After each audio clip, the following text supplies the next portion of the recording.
Bonjour, aujourd'hui c'est le 9 octobre, bienvenue à notre méditation. Je continue de méditer avec vous dans l'épître de Paul aux Corinthiens, la deuxième épître.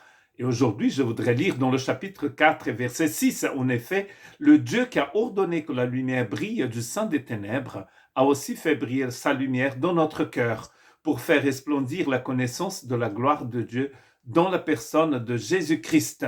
Je vous rappelle que le verset précédent, Paul disait dans le verset 5, « Nous ne nous prêchons pas nous-mêmes, car Jésus-Christ le Seigneur, c'est Jésus-Christ le Seigneur que nous prêchons, et nous nous déclarons vos serviteurs à cause de Jésus. » Donc c'est ce Jésus qui prêche, et c'est bien que ça soit ainsi, parce que c'est par Jésus que nous connaissons la gloire de Dieu, c'est par Jésus que la lumière brille dans notre cœur. C'est Dieu qui a fait briller Paul. Elle est en train de citer la Genèse chapitre 1, mais dans le sens spirituel, dans le sens de la lumière de l'Esprit de Dieu. Car dans Genèse chapitre 1, Dieu a dit que la lumière soit et la lumière fut. Et là, le texte parle de la lumière physique, de la lumière que vous ne voyez pas, mais qui va éclairer toutes choses. Et si vous voyez les objets que vous voyez, si vous voyez les étoiles, c'est parce que cette lumière qui est invisible à vos yeux, elle apparaît parce qu'elle a touché en fait des choses, l'air, le gaz, la poussière de l'atmosphère, la poussière dans la galaxie.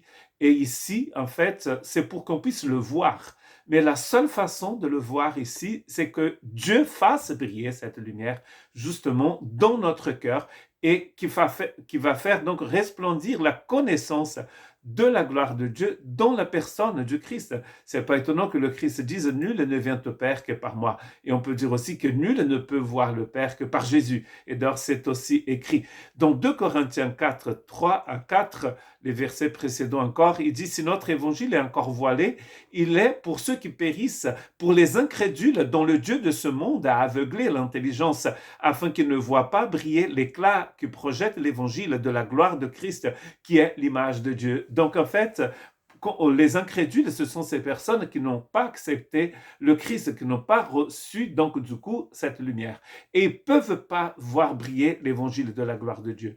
Mais cela n'est pas permanent parce que la conversion, c'est justement ça, c'est quand on quitte cette ténèbre et on va vers la lumière de Dieu, quand on reçoit la lumière de Dieu. Donc ça veut dire que ce n'est pas une situation qui est permanente, ça peut changer. Et d'ailleurs, l'exemple majeur, c'est Paul dans l'évangile, c'est Paul lui-même. Et sa conversion est décrite dans Acte 9, versets 1 à 9. Quant à Paul, il respirait toujours la menace et le meurtre contre les disciples du Seigneur. Il se rendit chez le grand prêtre et lui demanda des lettres pour les synagogues de Damas, afin de pouvoir arrêter et amener à Jérusalem les partisans de cet enseignement qu'il trouverait homme ou femme. Comme il était en chemin et qu'il s'approchait de Damas, tout à coup, une lumière qui venait du ciel resplendit autour de lui. Il tomba par terre et il entendit une voix qui lui disait « Paul, seul, pourquoi me persécutes-tu » Il répondit « Qui es-tu, Seigneur ?» Et le Seigneur dit « Moi, je suis Jésus. C'est lui que tu persécutes. Lève-toi, entre dans la ville et on te dira ce que tu dois faire. » Les hommes qui l'accompagnaient s'arrêtèrent, muets de stupeur. Ils entendaient bien la voix, mais ils ne voyaient personne. Saul se releva de terre. Malgré ses yeux ouverts, il ne voyait rien. On le prit par la main pour le conduire à Damas. Il resta 3 jours sans voir et ne mangea ni ne but rien. Donc là, Paul est devenu aveugle, mais c'est quand il est devenu aveugle avec ses yeux de la chair, c'est que son esprit, son cœur va voir, parce que la lumière qui a brillé sur la route de Damas a brillé dans son cœur. C'est la seule façon de voir Dieu, de connaître Dieu. C'est que la lumière du Christ brille sur nous. Jean 14, 9, Jésus lui dit, il a si longtemps que je suis avec vous et tu ne me connais pas, Philippe.